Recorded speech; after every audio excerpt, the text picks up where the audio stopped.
Welcome back, coaches. This is the Football Coaching Podcast. I'm Daniel Chamberlain, co-host, here with Joe Daniel, as always. What's up, Coach? Well, it's 2 nights in a row we've done this. Yeah. I hope Which you is leveled fun. up in the last 24 hours, 36 I hours. was actually contemplating that earlier.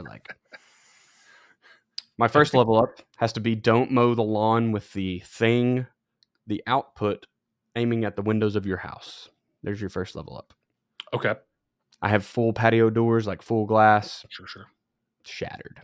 Second time in 5 years. Oh. Don't do that. You mowing rocks?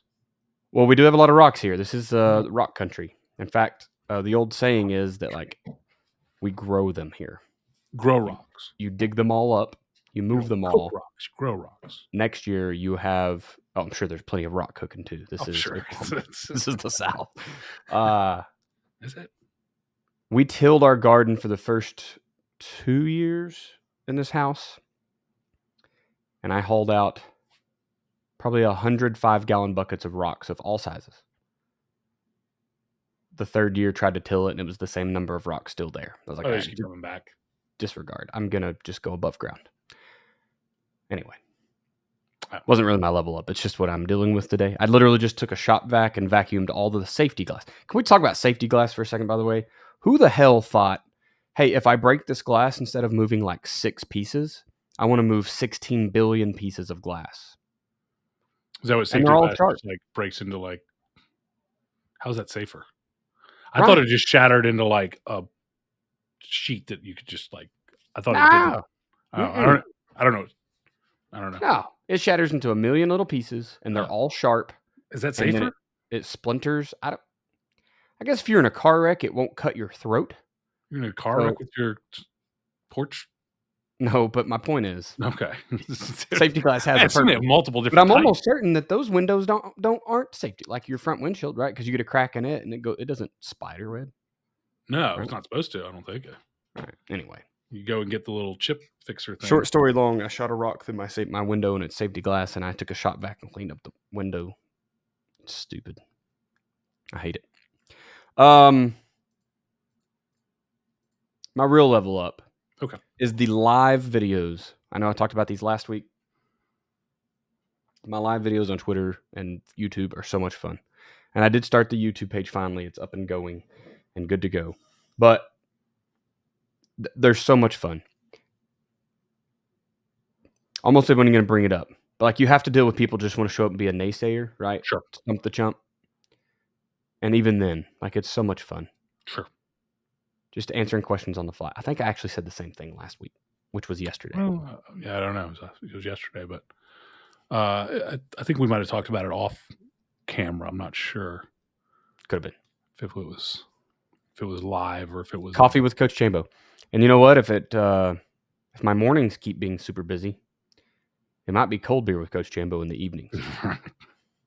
Could be cold coffee in the afternoon, Iced coffee. Iced coffee with Coach Chambo. I've never done the iced coffee thing. It's not a road I want to go down. The iced coffee road. When we get athletic speed and movement to the point we want to get it to, I'll buy you an espresso machine, and then you can make iced coffee every day. It's delicious. I don't want cold coffee. I like hot coffee. I understand. I don't understand. Man, I should have written it down because I was thinking all day, and I was like, I have a level up. I know what it's gonna be. And is it a business plan, a business idea? You know what? I don't think so. I think it was maybe football related, maybe personal.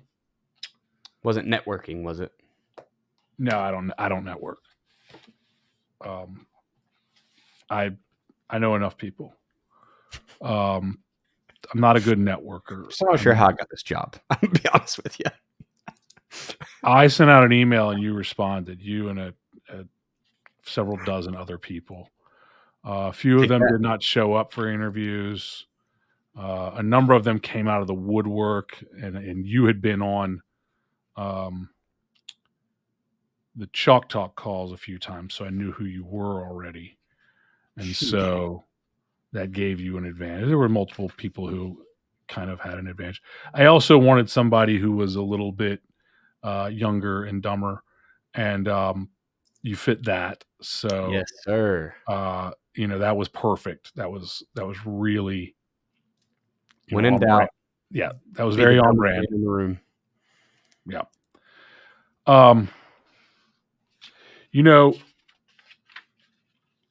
I'm sitting here looking and I'm thinking, I'll tell you, I'll give you one. It's maybe a minute. Have I talked about my CPAP on this show? No. Okay. 3 weeks ago or something like that, I got a CPAP. I snore like a freight train.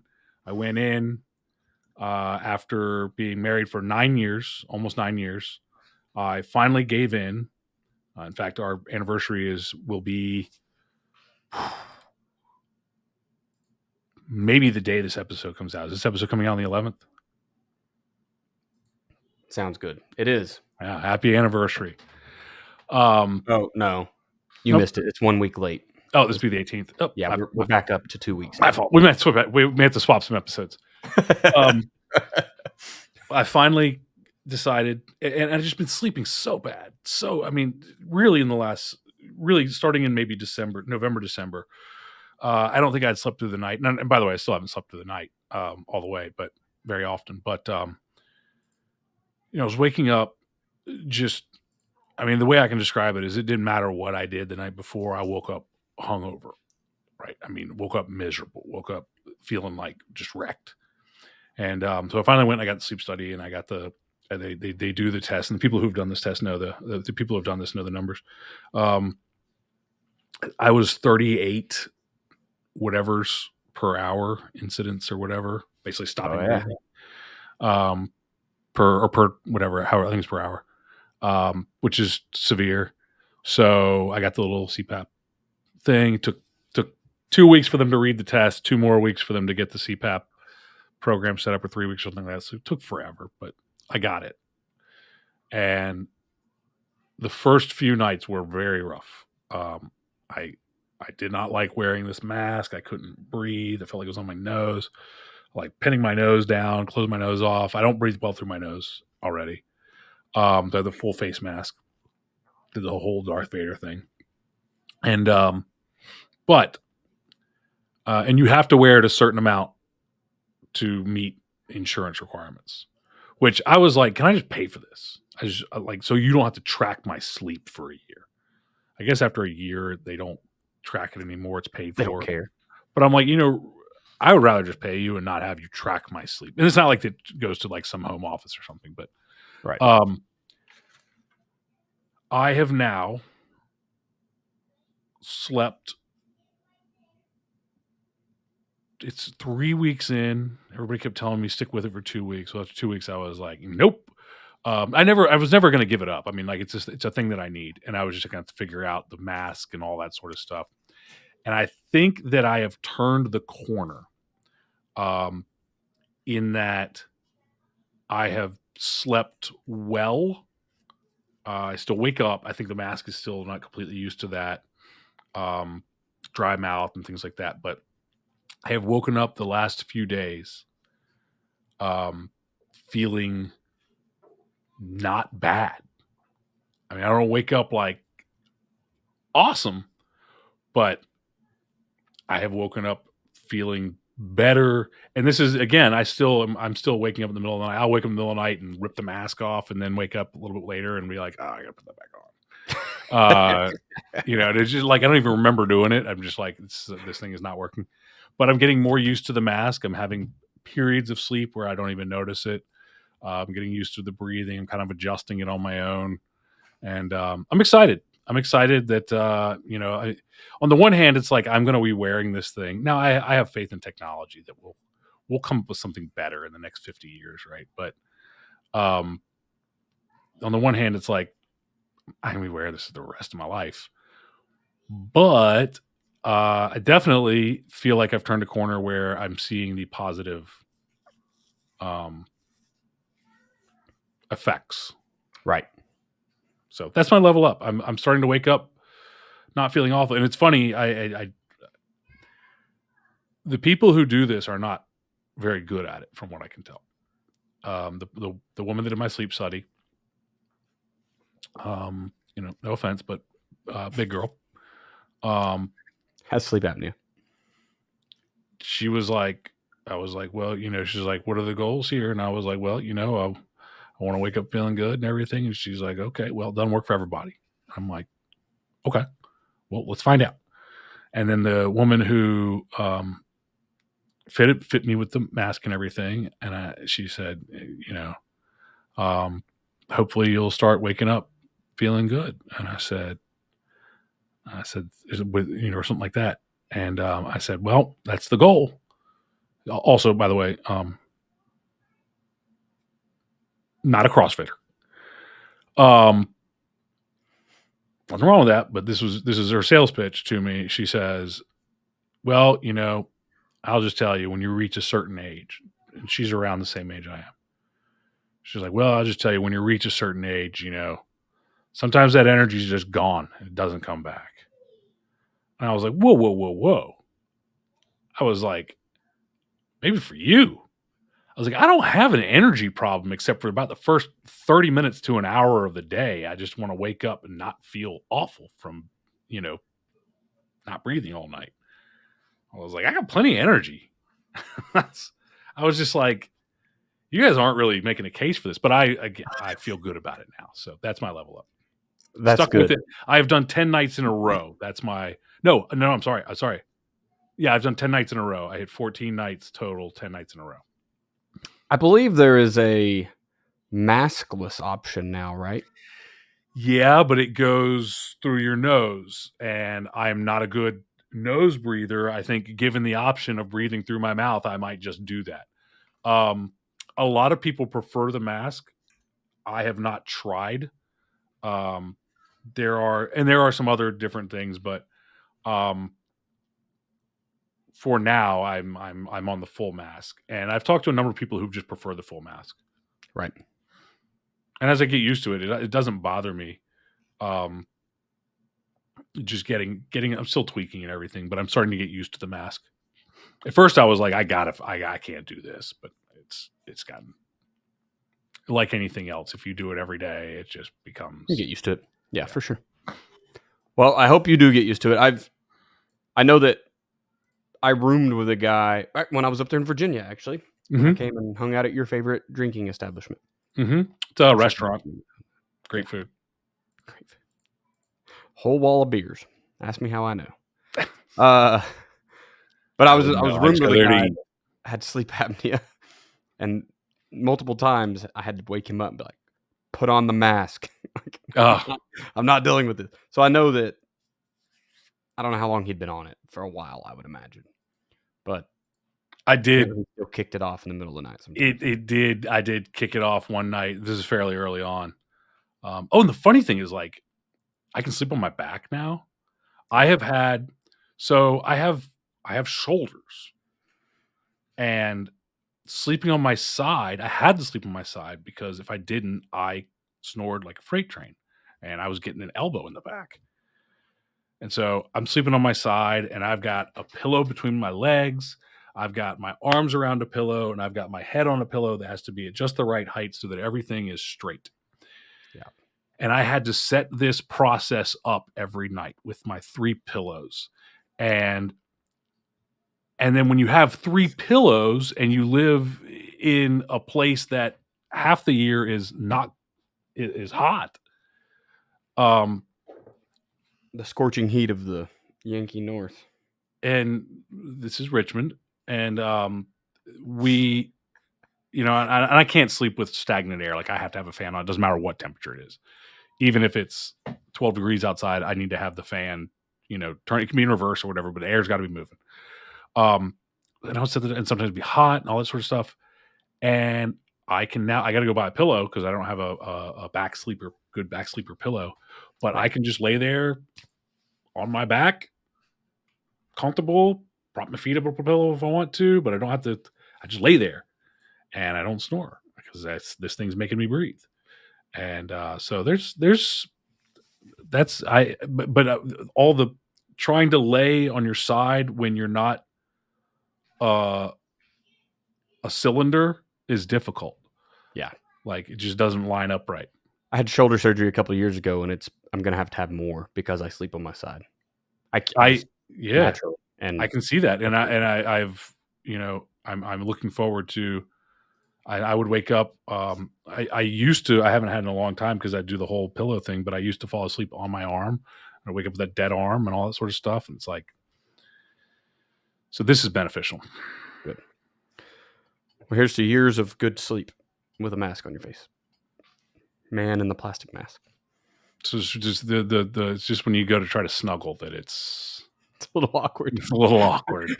Give me a fish. All right, let's pay the bills and talk about football. JDFB.com/rules. Go in there and get 40 Coach Simple rules for football coaches who want to win more games.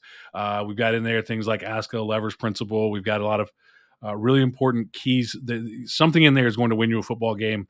The least of which is the non-negotiables for each position, the things that each position must be able to do in order to play for us, all of which require no talent and just commitment to doing this thing. It's not about how fast you are, it's how strong you are, or anything like that. Every one of them can be done by anyone on your football team if they commit to that non-negotiable. If your position coach commits to that and you say, make this happen and don't worry about anything else until this is happening with 90% of the time. So you can check that out at JoeDanielFootball.com/rules. It is a free PDF download, beautiful little ebook that you can get there. Awesome. I don't know what I'm doing now. I guess just go to YouTube and find me, or Twitter at Coach Chambo OK on Twitter, and YouTube is Chamberlain Football Consulting, I think. Join the Coach Chambo Army. Which is super, like now that I think about it, the consultant is it's not, like I just want to talk ball. So could I problem solve for you? Absolutely. Will you buy into it? Probably not, because you didn't come up with it. So, but we can talk ball. Excellent. Question 1, especially when it's free. You ever find that people, when you give them something for free, they won't use it? 100%. It could be an $800 a month product. They'll be like, it's just not that interesting to me. Absolutely. Get out of here. How many of some of them do, but how many of my assistant coaches do you think go in and watch anything on my website? They're more likely to watch YouTube. My own videos on YouTube than watch the paid stuff that I give them. Yeah. I mean, it's humans are weird. Humans are weird.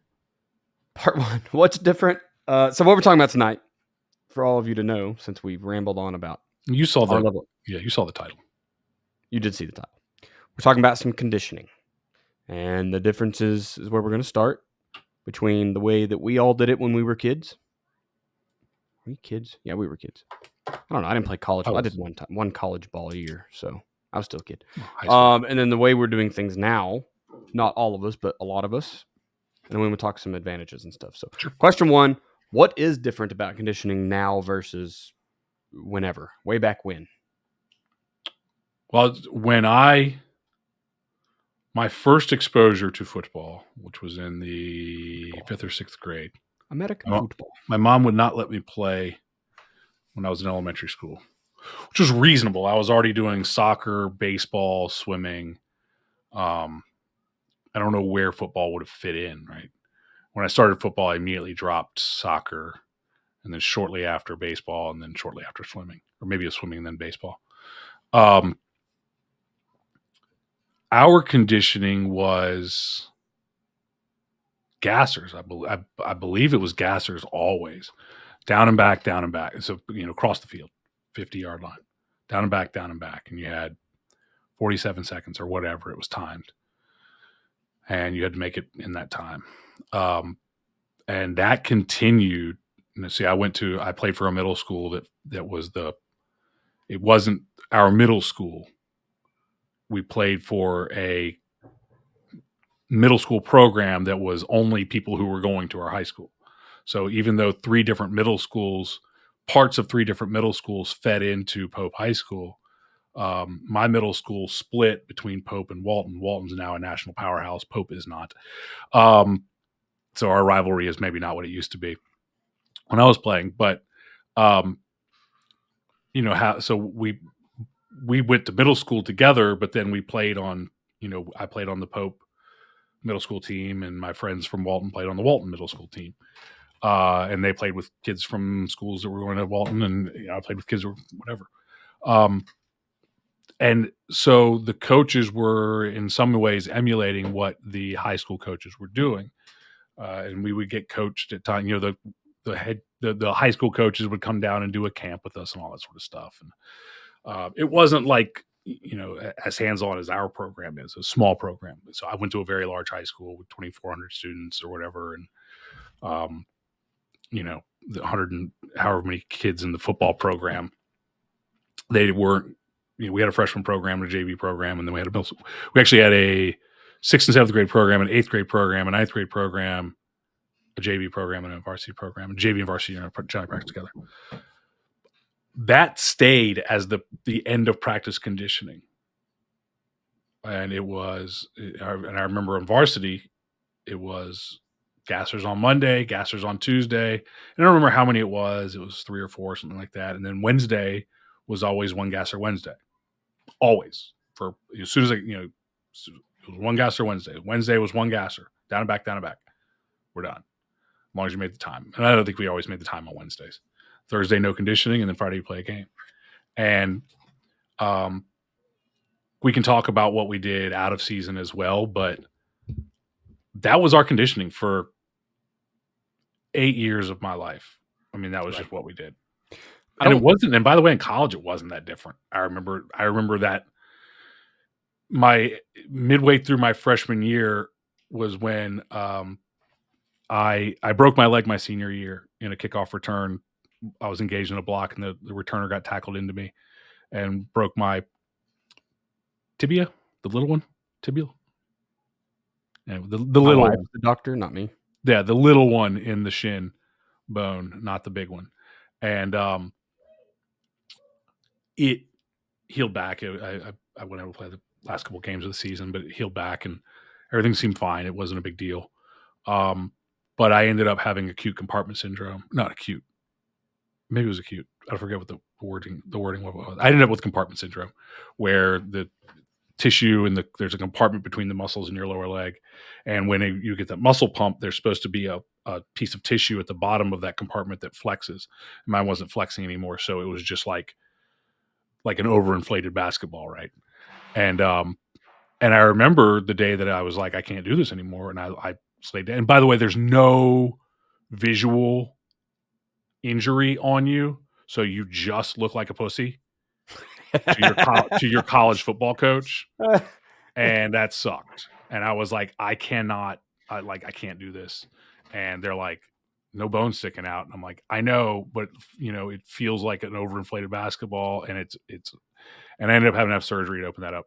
But I remember when that happened, it was essentially the same thing, gassers that we were running after practice or whatever. Yeah. Gassers is kind of my first memory of conditioning. I think we even did it like in middle school. I was trying to think I can't remember if we started in 5th grade or 7th grade. I really don't remember what year we started football because it's been so long ago and I was not good. So it wasn't like Right, me either, yeah. Right. The backup offensive lineman. And I was like smaller than everybody else. So just not athletic enough to play anything. So they're like, good. I remember on Mondays, we often ran gassers for however many points we gave up on Friday. And I could be misremembering this. They let you wait till Monday? So now that... Wait, that on Saturday morning? No, I don't remember coming in on weekends. Coach Ridley now is a listener of the podcast because he's been on here. So he'll probably like, Daniel, you're lying to thousands of people. But I specifically remember running 46 or 42 or some odd amount of gassers. Maybe they were half gassers back then, and I just thought they were gassers because I didn't know what the term, maybe it was. Was your high school smaller? Yeah, we were 3A. Yeah. We were 2 platoon, and so only the defense had to run for that crap. So the offense was like, ha, ha, ha. Like, yeah, no, I've never been a part of 2 platoon. The offense scored like 3 points. They don't have to run. We gave up 46. We have to run. Right. Yeah. Yeah. We won that game. Maybe it was 46-42. Maybe we ran 42 of them and we won by 4 points or whatever, right? But I never did anything with 2 platoon until I got to Owasso last year. So that was a culture shock. Yeah. We once had to run on Saturday morning after, I want to say it was a game with Sprayberry, but Sprayberry wasn't on the schedule. Might have been my sophomore year. Because Spraberry wasn't on the schedule later. We had Spraberry High School is the high school that I would have gone to had Pope not been built. It's the school that Buff Bagwell went to, and Buff Bagwell lived closer to Pope than I do. And for those of you who don't know, Buff the stuff. The girls just can't get enough from Marietta, Georgia, but a little bit older than me. He was there before my high school was built. Sprayberry is only 5 minutes from my house. And so is Walton, so is Lassiter, so is Pope, so is Wheeler. They're all 5 minutes from my house. But we didn't play Sprayberry because we had 9 other schools that were closer somehow. And but we beat them 40-0 or something like that. Just destroyed them. My sophomore year, my freshman sophomore year, we were very good and kind of fell off from there. I think my sophomore year we went to the playoffs, and we went to the playoffs the year after I graduated. So just the 2 years that I played any significant amount of time, we weren't good. But we won like 40-0. And we came in Saturday morning, and I guess we didn't handle winning right. And there was vomit, and there was probably some heat exhaustion because it was an out-of-conference game. It was an out-of-region game, so it was early. Yeah, we did it on Saturday mornings. I also remember running snakes. I don't know if you've ever ran a snake. So, suicide, snakes, same kind of suicides are different. Yeah, so the snakes, snake, we would run the whole field, every 5-yard line, and you sprint between the hashes. So you're basically jogging the corner, sprinting the straights. And I was always a long distance guy, so that was super easy. I mean, I could start at the back. Except for the big men, their sprint starts to look awfully like the rest of it. Yeah, that fat man roll. That's after one. Yeah, the second that fat man roll, the 5-yard line. They're like, "Yep, just keep moving." And here's what's funny is like, and this is I don't know that we as coaches know how much influence we have on kids, but when I got to college, I had just came back from war and let myself go, and so like I was drinking a case of beer a night or whatever. Not good at all. But I was out of shape, and so all I knew to do to get back in shape was go either make myself run gassers, which I was not super disciplined enough, or run snakes. And so I would go out pre-practice at a D2 college. I'd be the only guy out there doing conditioning before practice because I'm like, I've got to find extra time to do this. And after practice, we're going to run gassers anyway. So that doesn't benefit. I can't run more gassers. I'm already exhausted. So I'd be out there running gassers or snakes by myself because that's all I knew how to do. I didn't know some of the stuff we're going to talk about later. So, so what's changed? I mean, it was kind of the what are the differences now? What do you guys do? We also had the off-season conditioning tests. Oh yeah, see, I never took place. None of that crap ever happened. But we weren't going to cut players here either at my school. So the way that ours worked, and by the way, I played for Coach Bob Lord, who has been on the podcast years and years and years ago. That's kind of cool. Bob Lord was on. Bob, Coach Lord was in his 80s, and he was working as a special teams assistant at Lassiter by that time. Coach Lord coached in the NFL. He coached in the World League. He coached Lawrence Taylor with the Giants. He coached, I think, with the Bears for a little bit. I think he coached with Green Bay. I want to say he was even there when Lombardi was there for some capacity. But one of the best people like to learn from, and unfortunately, he was only a coach through my sophomore year. Coach Sparks took over, and I loved Coach Sparks, but Coach Lord was Coach Lord, and Coach Lord had us do we had 2 things, and Coach Sparks continued these. The first one was the mile and a half. We had to run a mile and a half in 12 minutes. Now, I want to explain to everybody that I am now, but as a kid, I was not slow. I was probably legit. I mean, I was probably like a 4.9, and I didn't have Dale Basquette. Okay, so I'm running a 4.9. I was clocked at a 4.77, and I'm pretty sure it was downhill in the wind. But I was generally a 4.9 pre surgeries and stuff. I could not for the life of me run 12 minutes, run a mile and a half in 12 minutes. The best mile time I ever ran was when I was wrestling as a freshman, and I was in the best shape of my life as far as distance running, and I ran a 7:59. And I have never run a sub 8-minute mile again. And if you do the math, if you can't run the first mile in 8 minutes, you're not clicking off the next half in 4. Right. Or sub 4. So I never made that test. That one may have gotten eliminated because the other one that we had was the Dallas test. And the Dallas test I've always liked. The Dallas test was something that Coach Lord got. The lore of Coach Lord was always, we don't know what's true and what's not. That this came from Roger Staubach, and this is the thing that Roger Staubach did, and all this sort of stuff. And it was 8 80s and 16 40s, and they were timed, and so there was a number for linemen, there was a number for linebackers, fullbacks, and tight ends, which were a thing at the time. Right. And Not so much anymore. But right, and then for receivers and DBs, they had a time. And that one, I actually got to really, I enjoyed preparing for that. And my senior year absolutely smoked it. Plus 23 or 24. I think I got plus 23. I think one of them I hit on the time. The other ones I had 23 reps. And so the way the scoring went was if you were plus this many, you got 3 days off from conditioning. If you were plus this many, you got 2 days off conditioning. If you're plus this many, you got 1 day. So you just got to skip 3 days of conditioning. I trained all summer to say I don't have to condition for 3 days. But that was the drive in it. And I mean, I was ready. So we did that. We did a 300-yard shuttle when I got to Randolph-Macon. That was their conditioning test. Which I don't remember how I did on that. I know that I was not in as good a shape as I was. a 300-yard shuttle? I want to say it was 56 times down and back, down and back. So I want to say that's what I just remember. It's called a 300-yard shuttle, but I think it was 50 yards down and back, down and back, down and back. So it's a gasser and a half. Is it a sprint? Essentially, yes. Yeah, essentially, yes. And it's timed.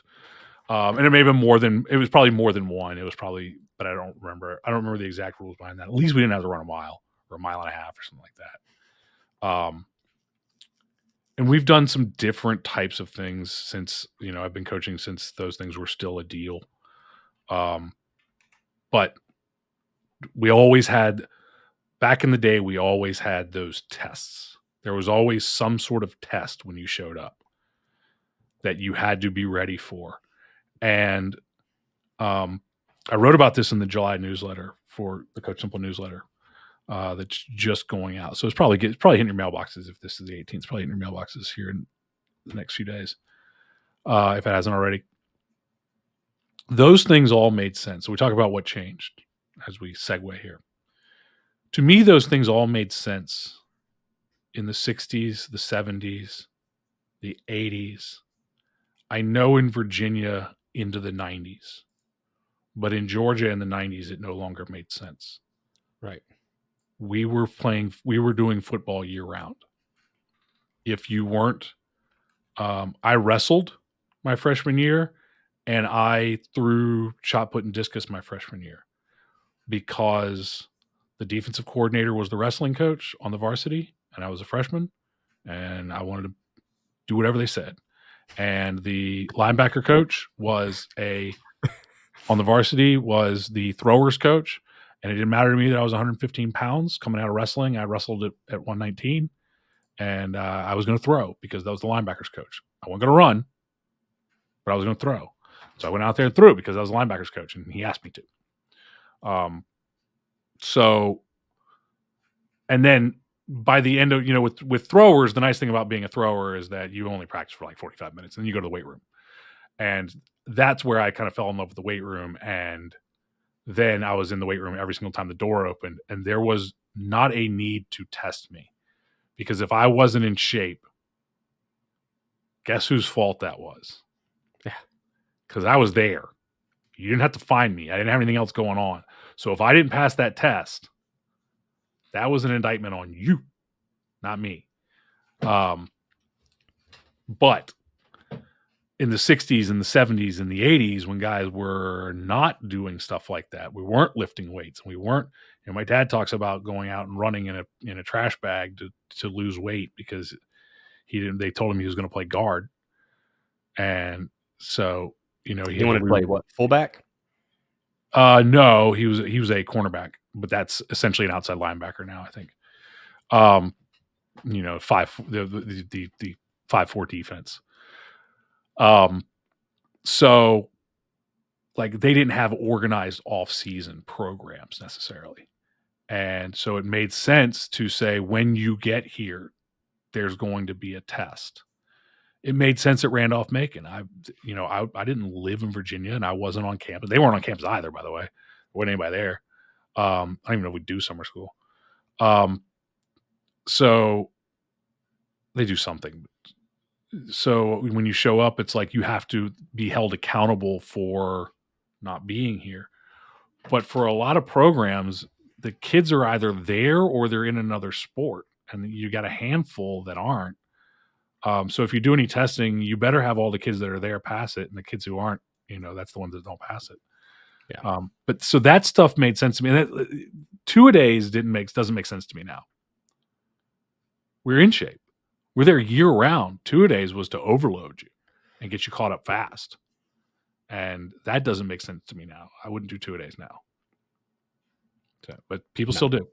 That's why they have rules in place for you not to be allowed to do it back-to-back days, that kind of stuff. I haven't seen the want for 2-a-days until this year. Like, a new head coach, been in the game for 30 years, and it's kind of like seared in his brain, this is what you do.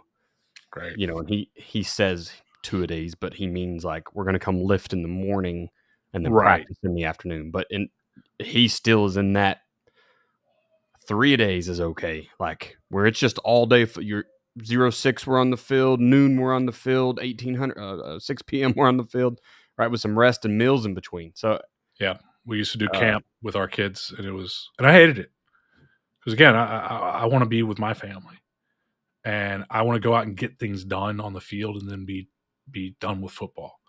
Yeah. And I don't know, some guys think that that's like a flaw with me as a coach, that I don't want to be around the kids 24/7 and be at football 24/7. I want to go out for 2 hours and do all of this stuff and get it ready, and then I want to go live the rest of my life. And it's just that maybe that's something wrong with me. If it is, then okay. Luckily, I'm good at it, so people seem to be able to overlook it. But I hated it because it was 5:30 in the morning, conditioning, and then we would eat breakfast at 7, and then we would go to practice at 9 to 11, and then we would have meetings, and we would be on the field at 3, and then we would have a special teams practice we would have dinner at 6, and then a special teams practice at 8 under the lights. And we would do that for days at a time, and kids would get hurt. It was great for the kids' camaraderie, and I guess the kids were getting conditioned, but by that time we were having over 100 kids at workouts 3 or 4 days a week. They're in shape. Yeah. I know I always laugh at people who say, well, they're not in football shape. Like, what shape do you need to be in for football? And I understand the concept, but like we're going to talk about later, like it's not that hard to get them in football shape. Right. It's not game shape, but you don't get in game shape in practice either. Like that's a different deal. Yeah, you get without going out and playing a game. It gets back to your practice, your drills, everything you do to get ready for football should look like football. You have to quit getting these drill books that are 250 linebacker drills or what, right? Like, a linebacker doesn't do 250 things in a game. So what the hell drills are you teaching them? Give them some key reads, give them some gaps to fill, blitz them a little bit, drop into pass coverage, rally to make the tackle. That's what linebackers do. Quit with all this craziness. part of this part one is still kind of like the differences. And I think what I've seen a lot of, and it's partially because we sell Athletic Speed Movement, which if you don't know what that is, go to athleticspeedmovement.com. You can find where we've taken Del Basket's 46, 7, however many years it is now. I don't know what part of the year he New pricing started package doing available, by the way. Say again? Should go get that. New pricing package available on Athletic There Speed you go. Movement. New pricing package. Very first speed coach in the NFL, speed and agility, like made some kids jump their ceiling, get way over above where they should have gone had they done what everyone else was doing at the time, which is now. The time is also still now. athleticspeedmovement.com. But since I'm a part of that world and I see it more because I follow a few more speed guys on social media and stuff, but there's a lot more of this get work done early and practice speed. Quit doing this ridiculous amount of running after practice or after games or whatever you're even in the off season. Like I the had never world is seen that before I went to Iowa, by the way. running after a game. Yeah. Wild. But I think the number one, science is much more widespread with social media. And I think there's a lot more science backing the fact that, like you said a minute ago, you're never going to get in game shape without playing games.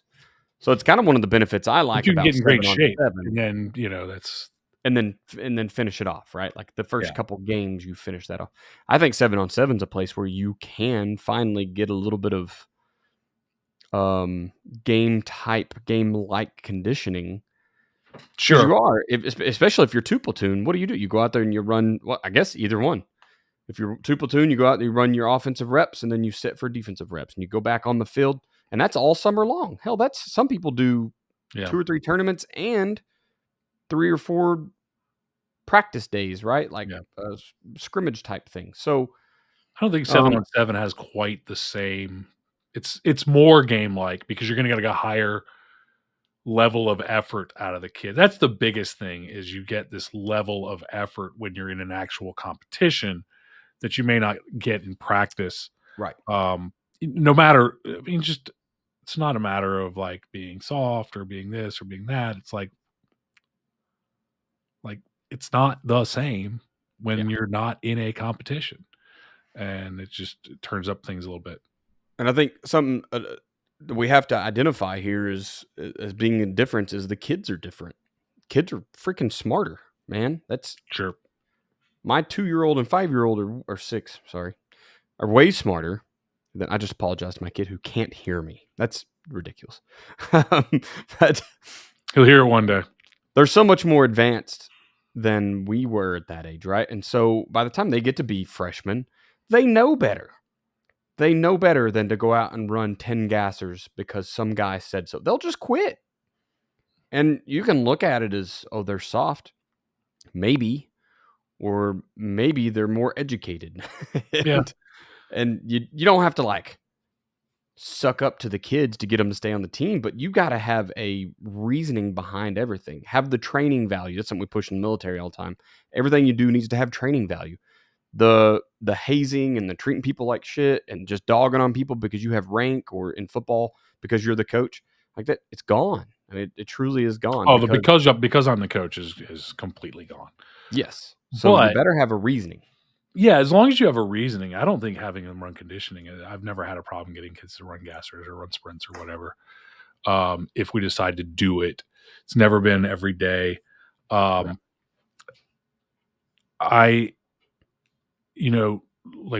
Dale talks about it, and I think it's really important to point out, like athletic speed and movement is not a substitution for conditioning. Right. Speed training is different than condition. That's why, when I started selling JDFB weight room, guys would say, well, does this have speed training too?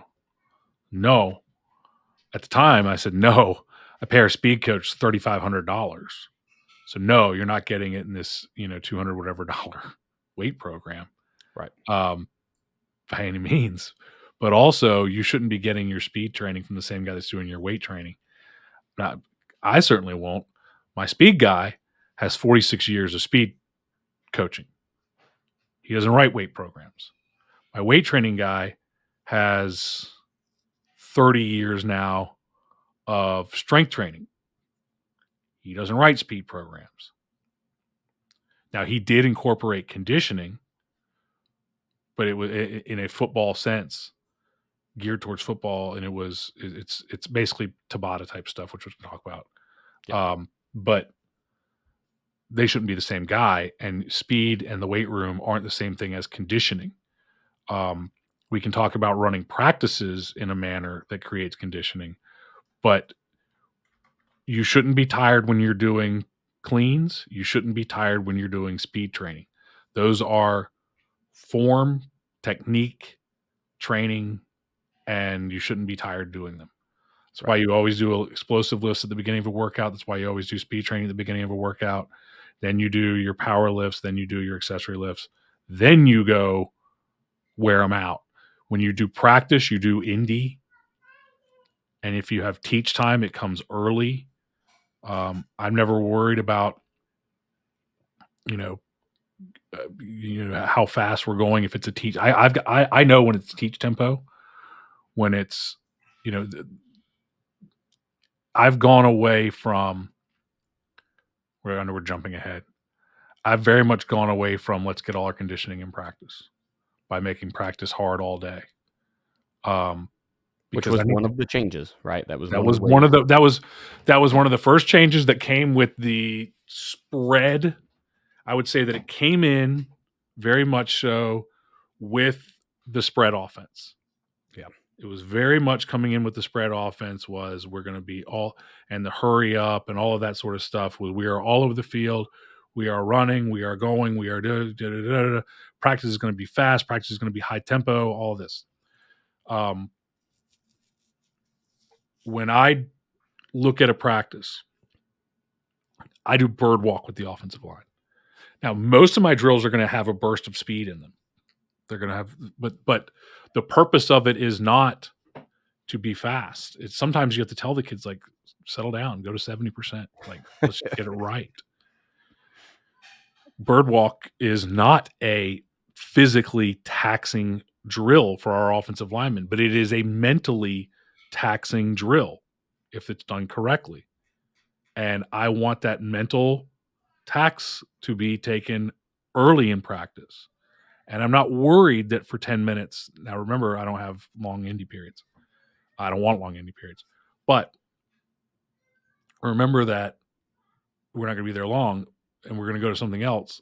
But I have 10 minutes of teach time that is mentally draining for them.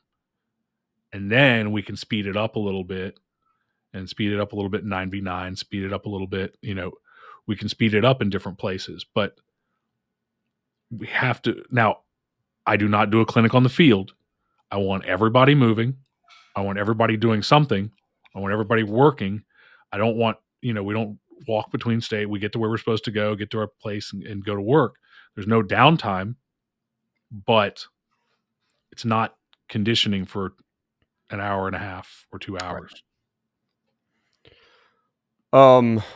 Just because time is sneaking away from us as we discuss our pasts and all, I kind of want to move into the second part here, which is what are the changes we're making?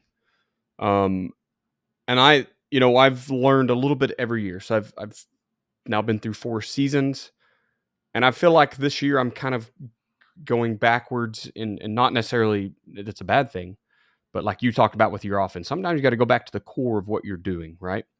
And so my first year was a first-year head coach, maybe didn't have the plan completely built out. We ended up with a lot of gassers. Second year, basically the same, snakes and gassers. Third year, I was introduced by Coach Bo Collins, and I can't remember what he called them, but we got back to just sprinting short distances. So we would go up and down the field, and it would be like a football drive. So it'd be a 5-yard sprint, a 20-yard, a 10, a 15, a 5. And you would go, I don't know what the math is, but you would go goal line to goal line with these different spurts and then like a 15 or 20-second break, right? So it was very football game-like. And I really liked that. I thought that was pretty cool, especially coming from the world of gassers. Like, this makes football sense. You go out, You try really hard for, what's the average play, like 6.5 seconds 6 or seconds, something? yeah. Yeah. You go out and you bust your tail. Some of them are a little longer, some are a little shorter. And then you get like to stand in a huddle and look around and go, yeah, I'm not exhausted, like ready to throw up after my very first rep here today, because that's not how a football game goes. So I really liked those. And then went into, and I don't know, they call them metabolics. At Owasso, they taught me metabolics. And I thought, that is what conditioning is supposed to be. And so essentially, you just go out and run between 4 to 12 football plays, but you do it with an indie drill structure, right? So I always talk about the linebackers because that's where I would always focus the most. But every position went out in their indie group. Now, there we were 2 platoons, so you would have to change this on a 1 platoon team, and I've talked with coaches about how to do that. You could just do, You do a defense day and an offense a day. defensive day and an offensive day, and then you do it by position group. So D-line, linebackers, DBs could go anywhere. But essentially, there, 2 platoon, the whole defense takes the field in different sections of the field in their indie groups, and they run 4 to 12 individual period type drills. So for linebackers, it might be you're always getting a run pass read, and this one it's run. So you sprint through your gap where you would come fit the run, but then maybe you got to spill it. So you're chasing it to the other hash, right? Everyone's going at the same time. So there's, I don't know how many linebackers you have on your team, but if you have 10, there's 10 dudes. They're going to fill the gap and turn and run to their right, and they're going to sprint over here 15 yards. And then they reset, and there's not really that break between plays. It's kind of a fast pace, get back. And this time it's a pass drop. So now you're sprinting to a pass drop. Oh, now we got to pick, and we got to run 15 yards this. So you just get 4 to 12 reps of that, and then you do that 5 to 10 times. So you take the field, you do your 4 to 12 reps, how many you're at, and we'll talk about progression later.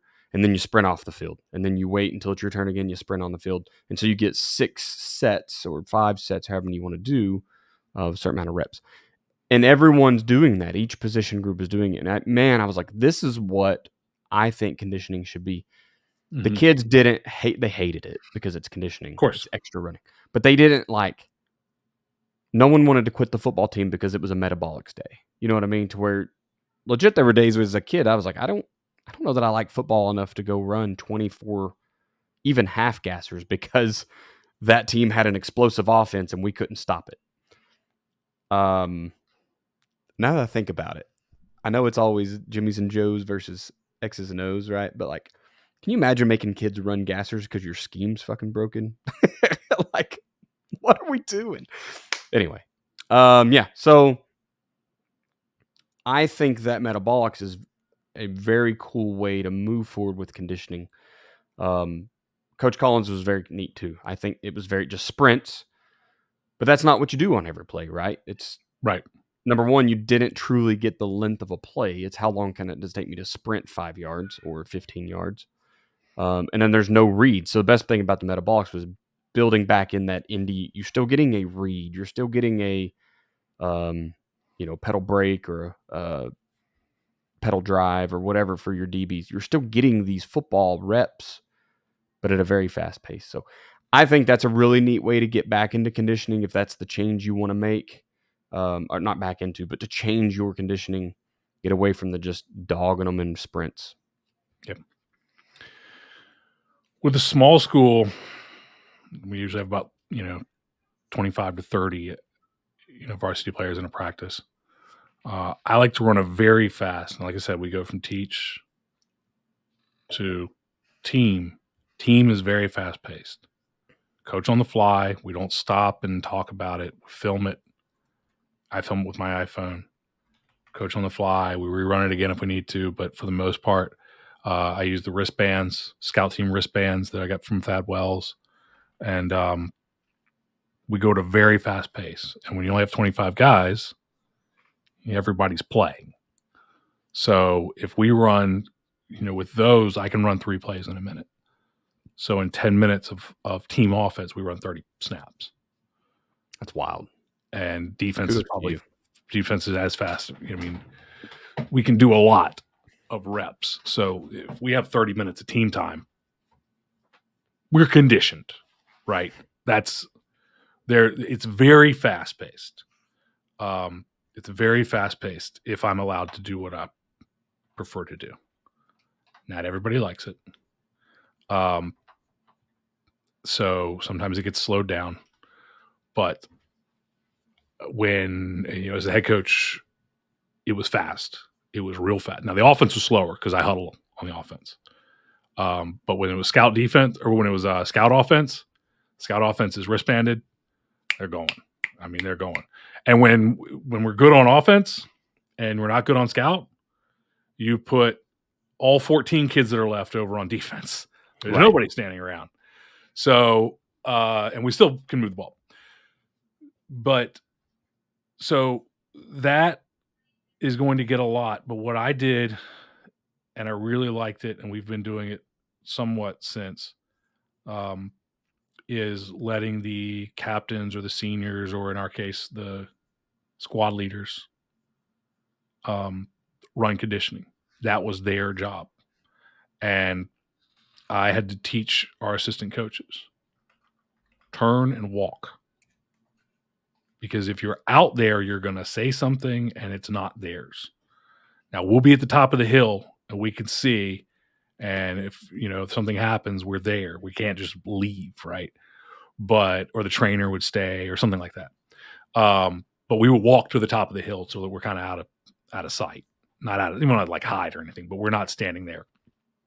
Backs turned, whatever. And they weren't creative with it, right? They run hills, or they run some 40s, or they run some 80s, or they just kind of ran the same things every day. And it was 10. So you got 5 minutes. They do 10 hills. It was light. It was, not light, but did it every day, and that had an impact. And it also gave them, those squad leaders, and I don't believe in captains and all this sort of stuff where they have like a massive amount of responsibility, right? But simply they had this responsibility, which was lead your guys in a conditioning. And I liked that. So that worked because we already had, at least probably the second half of the practice was very high tempo. In another case, it's never slow, right? But it was sometimes mentally taxing, sometimes physically taxing. And then we've got conditioning that is 5 or 10 minutes. And it's just a little something to finish things off. And that worked well. And I like that. One of the things that my head coach now introduced me to, that he got, I think, from Bronco Mendenhall when he was at UVA, is perfect tens. And so I like this one for, again, the mental and the physical aspect, which is the only thing I never liked was that we did it on a different cadence, but it's the whole team, or you might do linemen in a group and skill in a group. But linemen come up and so it's just 10 yards, but say ready. And when you say ready, they go down to a 2-point stance. And they have to snap down into that 2-point stance on ready as a unit. It says set. The hand has to snap down into a 3-point stance. But it has to be a good 3-point stance, because remember, this is a whole team. Like the receiver's doing this too. But the hand goes down. And the hand must be behind the line. Right? And then ready, set, go. And then, or whatever your cadence is. And then they must sprint all out for 10 yards, all the way through. And you have all of the assistant coaches there. So we put one coach at the end of this line, one coach at the end of this line, one coach at the end. So 4 coaches out here. And the head coach is standing there running it. And he calls the ready, set, go. And you've got 2 coaches watching the line. And if there's a hand on the line, it doesn't count. And you've got 2 coaches watching the other end. And if somebody pulls up, it doesn't count. The head coach runs it, and then it's like Gladiator, right? He looks at all the other coaches, thumbs up or thumbs down. If he gets a thumbs down, doesn't count. So give him a number. Got 4 today. 4 very easily turn into 15, because they have to be perfect on cadence, on everybody moving together, and then full out effort for 10 yards. And I liked that. I do like that, because I like the mental stress, and this is at the end of practice. It's 10 yards. Everybody's got it in you to give you 10 yards, right? But also you have to be able to get up there. And I mean, when we say snap down, it's like that big kid, like snap down. The rule changes for snap down, but he better be moving on set, right? He better get it down there. But I like that one, and that's one that I think. And we still do longer runs. We still do some gasser type stuff. It's usually down and back. It's usually not down and back. It's not the old school, 47 seconds to get down and back type thing. It's usually more like one down and back, 27 seconds or something like that, 24 seconds. And the nice thing about gassers, you could fudge the clock. Always. And just, you got that kid that's nearing it and you're like, it looks like it's going to be about 4 seconds for him to get here. 23, 24, 25, 26. You made it. Good. We can go home. I've seen like the gassers have become punishment a lot more, which I still don't know how I feel. I don't like using running as a punishment. Mm-hmm. I would rather do, like, I've seen plate pushes, I've seen crab walks, bear crawls, roll the field. There's a ton of stuff. I don't like bear crawls because I've seen shoulder injuries with that. Touche, right? So there's things that suck to do, right? Wall sits and things like that just and it's better than guys. I drink a lot. I drink plenty of beer, right? But we're a fairly fitness forward family, and I hate seeing things that can help you with fitness become a punishment to kids, because we already have an obesity crisis on our hands in America. And now we're like, hey, let's take this one thing you can do with no equipment, no subscription fee, just go run, and let's make it punishment for you. Like, I hate that. So there's a lot of things outside of running that I would rather see with punishment. And so I could almost do without gassers altogether anymore. Yeah, I agree with that. I think that, again, when we do those things, it's about, again, what's your why? We got to be ready to go in the fourth quarter. We won 2 games in overtime 2 years ago. Yeah. No, 2 years ago we won 3. We've won more games in overtime in the 3 years that I've been here than I think in my entire career.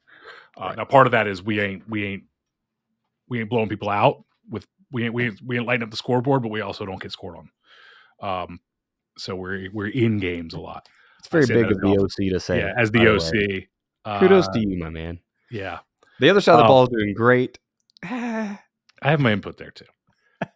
We're scoring more points than we have than this program scored in a long time. So, we score against the team. Our problem is we got to score against the top dogs right now. That's what pulls down the average. We go out against the all there. Top dogs. You got to get a GT counter read bash or whatever. It'll be fun. That state champ a goose egg on you, and that just kills your numbers. We need to get to the last question too. And go ahead. We're gonna run through the last question in the next 3.5 minutes, and then progressing conditioning from that, like, either spring, and I don't even like considering spring because it's just different, but like that post summer. We're all in dead week right now as we record this, so we're coming back. I realize that's 2 weeks ago for you guys listening, but from now until game week 1 or 0, whatever you're in, and then that kind of mid to late season, what does that look like for you? What's the mentality? What's the plan? I never changed because we're running an up-tempo practice. Now the practice will get shorter. And I've talked about that even with the 90-minute practice plan. It became a 70-minute practice plan. I don't have that much to do. Right. Get out there. We go 8 minutes of Indy. We go 12 minutes of team run. We go 8 minutes of 7-on-7. We go 10 minutes or 12 minutes of team defense, 12 minutes of team offense. Let's get out of here. What are we doing? 10 minutes of conditioning, and then the conditioning. And remember that the conditioning doesn't count in the 90 minutes because I'm off the field. The kids are running it. So that's how the 90-minute practice plan works. But they did that all season long. They did that Monday through Wednesday. Thursday, we didn't do that. So it didn't change. And to this day, it really doesn't change a whole lot because we are relying on a hybrid, I would say, type of deal of up-tempo practice coupled with moderate conditioning early, a couple days a week. And so what gets tapered is the length of practice, and the moderate conditioning remains the same. Yeah. I think we've the one model I want to follow moving forward, they did, and I'm breaking my own rules here because they did a lot of conditioning in the spring, and that's a WASO, right? Like the off-season program is bigger, faster, Right. stronger, and so there's metabolic days built into that. The only reason I'm cheating going back that far is because they start light. So when I told you that range of like 4 to 10 reps of sets of 4 to 12 reps, they like their first day may be 4x4. So you're going only 4 sets and you're only doing 4 reps because you've got to build up. You still have to start somewhere. And one thing I really loved about that program is they treat everyone the same, whether it's a 9th grader coming up to their sophomore year before they join the varsity team, but unless they're just outstanding and then they bump up. But they don't treat their sophomores differently than the seniors. So they're going to start back at the base. We've all been in off season. And then, so when we get back from that summertime, that's going to be, they're pretty peaked out. So that may be their 8 to 10 sets of 12 reps or something, right? So they're really going to kind of make them work for it. And then as the season moves on, you cut that down, right? So you kind of, you pyramid it. So you start coming back down, you start working less sets, maybe stay pretty high in reps for a while. And then maybe you have that, like, you didn't give me your all, so we're going to start over. So now I had 4 sets planned. Now we're doing 8, which is, and you have to gauge it, and throughout the season, you have to be gauging: do we need extra conditioning, or did we just come off of a double overtime, absolutely brutal game week? yeah, and we might can't not be pretend that we might not be doing this thing. We might be getting 3 reps on Tuesday because we're just barely getting recovered. it doesn't matter how much you practice or how much you condition. Your kids are going to be tired in the fourth quarter of a football game. They better be. Right. So if you were planning your conditioning based on the fact that, like, hey, my starting running back was exhausted in the fourth quarter, he needs to be carried the ball 36 times. No shit. Yes. Like, hey, number one, maybe think about someone else get some reps so that he can be a little fresher for you. Yeah. As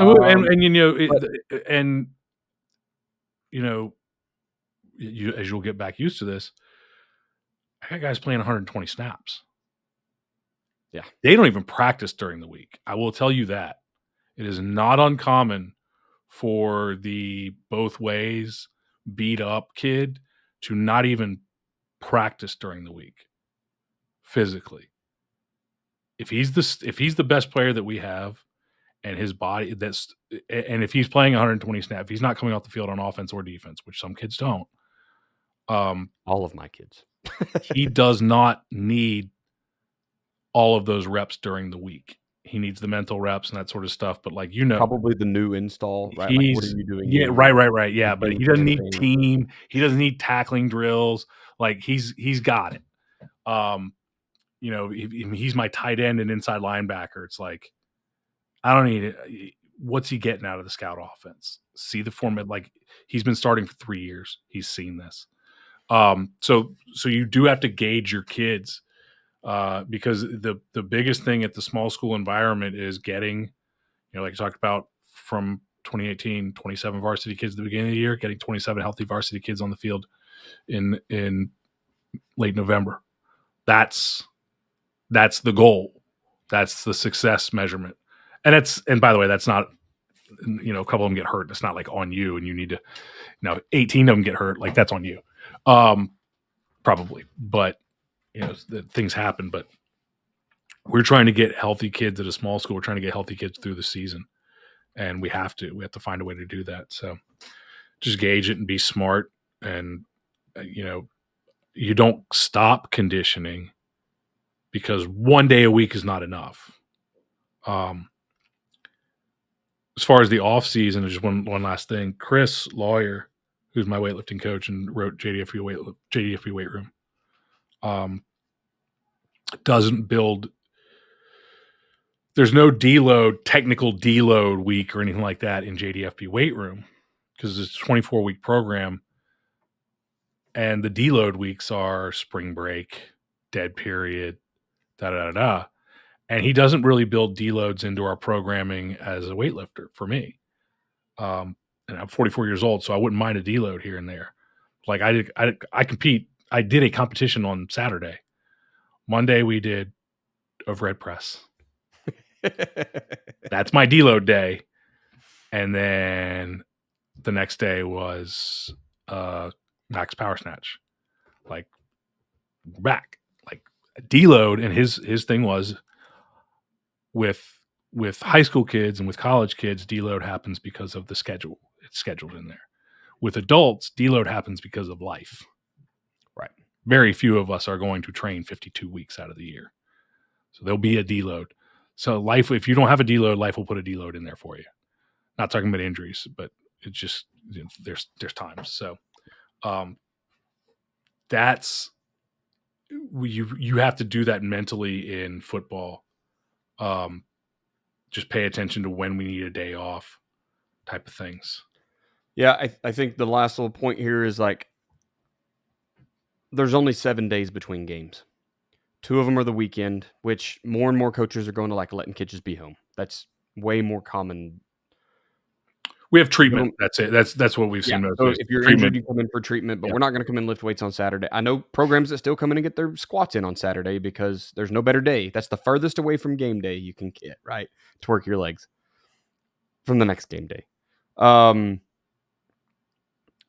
Running your kids' legs off on Monday, Tuesday, Wednesday is not going to make them any better on the game on Friday.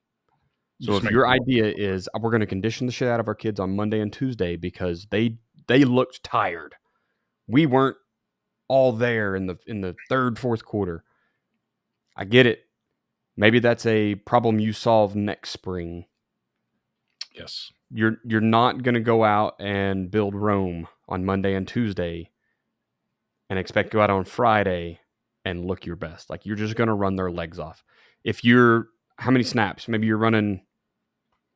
What 100? You talked about 120 snaps, right? Let's just say that's the average number. I don't know what the average number is, but they're going to play 120 snaps on Friday night, and you run 15 gassers, which is 20 freaking snaps of football apiece, twice, and then plus all the practice reps they're running. You've ran 5 games by the time you get to Friday, and you expect your kids to look fresh and be there in the fourth quarter. So. Just consider that. Yeah, a lot of your in-season conditioning is more maintenance driven than anything else. Absolutely. And if you weren't there, you can't build it up in August because there is no time to recover.